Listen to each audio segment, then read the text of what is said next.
जोहार दोस्तों, आप सभी को आपका अपना चैनल लाख पूर्णिमा फाउंडेशन में स्वागत है। आज के इस वीडियो में हम लोग गुप्तोत्तर काल और झारखंड के बारे में चर्चा करेंगे। जैसे कि हम लोग को पता है कि इसके पहले हम लोग गुप्त काल के बारे में चर्चा किए थे। गुप्त काल में जो हम लोग का गुप्त काल और झारखंड से संबंधित जितनी भी जानकारी जरूरी थी परीक्षा के दृष्टिकोण से हम लोग उनको पढ़े थे, समझे थे। आज की इस वीडियो में हम लोग गुप्तोत्तर काल मतलब गुप्त काल के बाद वाला जो काल है उसके बारे में हम लोग चर्चा करेंगे। गुप्त काल जो था 319 से लेकर 550 तक था, और अभी जो गुप्तोत्तर काल का हम लोग जो चर्चा करेंगे 550 से लेकर 750 एडी तक, मतलब 2 साल करीब करीब था। तो इस जो गुप्त काल का क्षेत्र था, जैसे कि गुप्त काल में था कि एक केंद्रीकरण शासन व्यवस्था था, लेकिन मौर्य काल के उतना नहीं था, लेकिन थोड़ा कहा जा सकता है केंद्रीकृत था। लेकिन जैसे ही गुप्तोत्तर काल आया, फिर छोटे छोटे शासक, फिर छोटे छोटे राजाओं का उदय होने लगा। तो इसी क्रम में छोटे छोटे राज्यों को जीतते हुए एक मतलब बड़ा क्षेत्र लेने का कोशिश किया। और क्या है हम लोग का पुष्यभूति वंश से संबंधित। पुष्यभूति वंश जो था ये गुप्तोत्तर काल में महत्वपूर्ण आता है, और दूसरा आता है गौड़ वंश। तो हम लोग सबसे पहले चर्चा करेंगे पुष्यभूति वंश के बारे में। तो जो पुष्यभूति वंश था इसका जो संस्थापक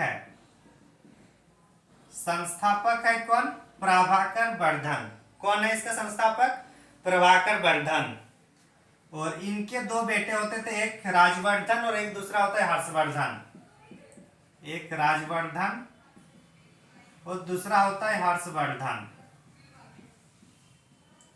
और हर्षवर्धन जब राजवर्धन की युद्ध में मृत्यु होती है तो हर्षवर्धन पुष्यभूति वंश को आगे बढ़ाते हैं, और इसका ऐसा माना जाता है कि इसका जो क्षेत्रफल है उसके साम्राज्य में झारखंड का क्षेत्र भी शामिल था, हर्षवर्धन के जो साम्राज्य में। ऐसा क्यों? क्योंकि हम लोग का जो साक्ष्य मिलता है, जो हर्षवर्धन किसके साथ मिलता है? कांजागल में या राजमहल में। राजमहल में किसके साथ मिलता है? दोनों का मिलन होता है ना, उसका नाम वेनसांग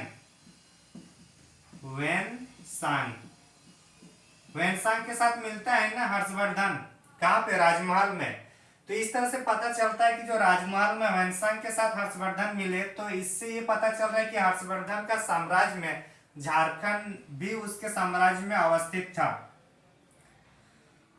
इसको कांजागल भी कहा गया। जो राजमहल को यहाँ कहा जाता है इसको कांजागल।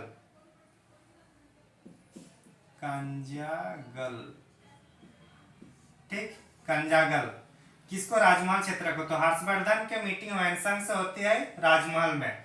आप लोग कमेंट में ये बताइएगा कि वेनसांग ने झारखंड को क्या कहा, छोटनागपुर क्षेत्र को क्या कहा, और संथाल परगना को क्या कहा, ये आप लोग कमेंट में बताइएगा। पहले क्लास मतलब पहले लेक्चर में ही होगा, आप लोग देख के जरूर बताइए कमेंट करके। तो हम लोग जो गुप्तोत्तर काल में जो देखे, तो उसका झारखंड से संबंधित आ रहा है ना, यहाँ पे हर्षवर्धन का आ रहा है, हर्षवर्धन का। और कहाँ पे मिल रहा है ये? वेनसांग से राजमहल या कांजागल में। तो इतना समझ में आ गया। इसमें से इतना ही इंपॉर्टेंट है हर्षवर्धन से संबंधित। हर्षवर्धन का जो राजधानी है, इसका जो पुष्यभूति वंश का राजधानी थानेश्वर है। कहाँ है? थानेश्वर। इसमें अगर देखा जाए तो ये बौद्ध अनुयायी था। इसका बौद्ध अनुयायी पहले नहीं था, पहले हिंदू थे, लेकिन हिंदू की रीति रिवाज, सती प्रथा, ये सब से तंग आकर इन्होंने बौद्ध धर्म को स्वीकार किया था। जब हम लोग जीएस में पढ़ेंगे तो इस जो कहानी है उस पर हम लोग चर्चा करेंगे। अभी इतना ही हम लोग जानते हैं कि जो हर्षवर्धन और वेनसांग की जो मुलाकात हुई थी, राजमहल में मुलाकात हुई थी, और ये इससे पता चलता है कि झारखंड का क्षेत्र हर्षवर्धन के साम्राज्य में शामिल था। इतना ही अभी हम लोग के काम का है। आगे हम लोग चर्चा करेंगे गौड़ वंश के बारे में। किसके बारे में? गौड़ वंश। और ये कहाँ का है? ये गौड़ वंश हम लोग का है वेस्ट बंगाल, बंगाल का है। उस टाइम चूंकि वेस्ट बंगाल नहीं होता था, अभी बंगाल है, तो अभी वेस्ट बंगाल है, सॉरी। तो वेस्ट बंगाल मतलब बंगाल का कौन था? गौड़ वंश। और इसका जो महत्वपूर्ण शासक, गौड़ वंश का जो महत्वपूर्ण शासक है उनका नाम है शशांक। क्या नाम है? शशांक। तो हम लोग का इंपॉर्टेंट क्या है अभी? शशांक। क्योंकि ये गौड़ वंश का महत्वपूर्ण है और इन्होंने झारखंड में पहली बार प्राचीन भारत में राजधानी बनाया था। कौन? शशांक ने। कहाँ पे बनाया था? दालमी, दियापुर दालमी, जो हम लोग नाम सुने हैं, दियापुर दालमी। ये कहाँ पे है? ये बड़ाभूम, मतलब ये धनबाद में है। ये धनबाद में है। ये प्राचीन इतिहास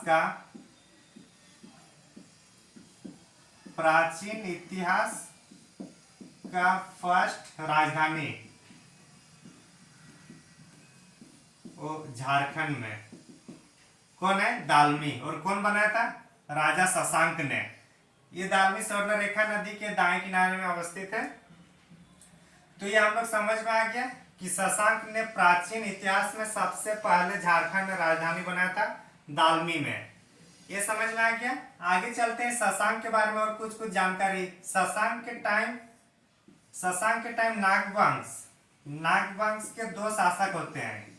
नागवंश के दो शासक थे। किसके टाइम? शशांक के टाइम। और कौन कौन थे उसको एक बार हम लोग देख लेते हैं। कभी कभी पूछता है कि जो शशांक के समकालीन नागवंश में कौन कौन शासक थे, तो उसको हम लोग देखते हैं। एक है हरिराय। एक कौन है? हरिराय का जो अगर इसका टाइम पीरियड देखा जाए तो 563 से लेकर 601। और एक दूसरा जो है गजराई, हरिराय और गजराई। ये जो दो थे ये किसके समकालीन थे? शशांक के समकालीन थे। कौन सा? नागवंश से संबंधित। कौन कौन? हरिराय और गजराई। इसका है 601 से लेकर 627 एडी तक, वो भी एडी ही होगा। तो हम लोग देख लिए कि शशांक के बारे में क्या देखिए कि शशांक जो गौड़ वंश का प्रमुख एक शासक है। इन्होंने राजधानी झारखंड में राजधानी बनाया था। कहाँ पे? दालमी में। इनसे संबंधित नागवंश में दो राजा हुआ, एक हरिराय और दूसरा गजराय। शशांक चूंकि ये शैव धर्म से संबंधित है, शैव धर्म के उपासक थे। चूंकि शैव धर्म के उपासक होगा तो ये शैव मतलब शिव मंदिर भी बनाएंगे। तो इसी क्रम में ये जो शिव मंदिर बनाते हैं कौन? शशांक बेनी सागर में बनाते हैं। कहाँ पे? सिंहभूम के बेनी सागर।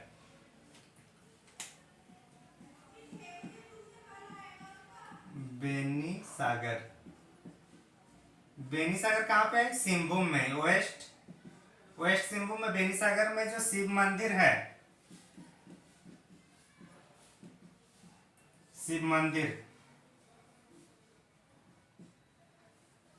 बेनू सागर जो है, बेनू सागर में, वेस्ट सिंहभूम में जो बेनू सागर है वहां पे एक शिव मंदिर का निर्माण किया है। कौन? शशांक ने। क्यों? क्योंकि शैव धर्म से संबंधित था।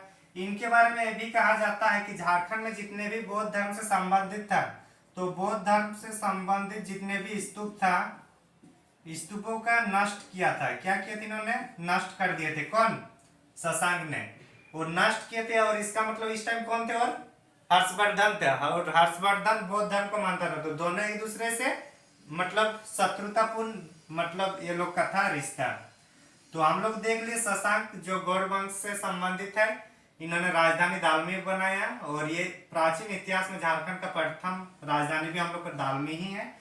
फिर शैव धर्म से संबंधित होने के कारण इन्होंने शैव मंदिर भी बनवाए। और कहाँ पे बनाए? बेनू सागर में। और बेनू सागर कहाँ पे? वेस्ट बंगाल में है।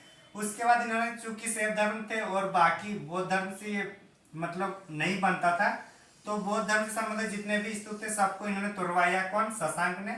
और शशांक के टाइम जो नागवंश में जो इसके समकालीन शासक थे, एक था गजराय और एक था हरिराय। तो इस तरह से ये इंपॉर्टेंट है। आप लोग इसको स्क्रीनशॉट करना है तो कर लीजिए।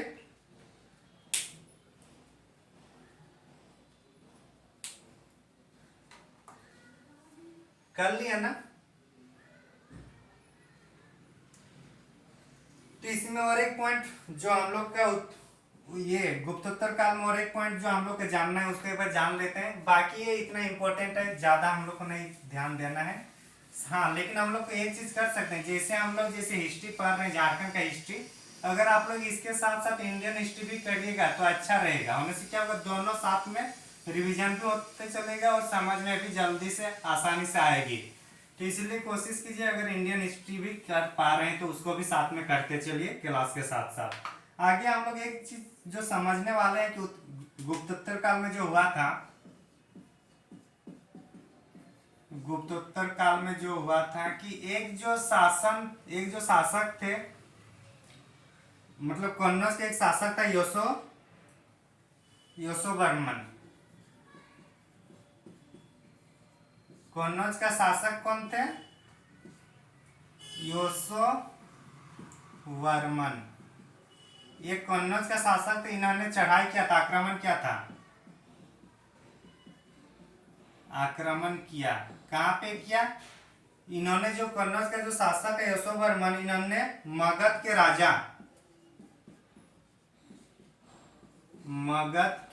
पर आक्रमण किया। और यहाँ पे मगध का जो राजा था उस टाइम, उसका नाम था जीवगुप्त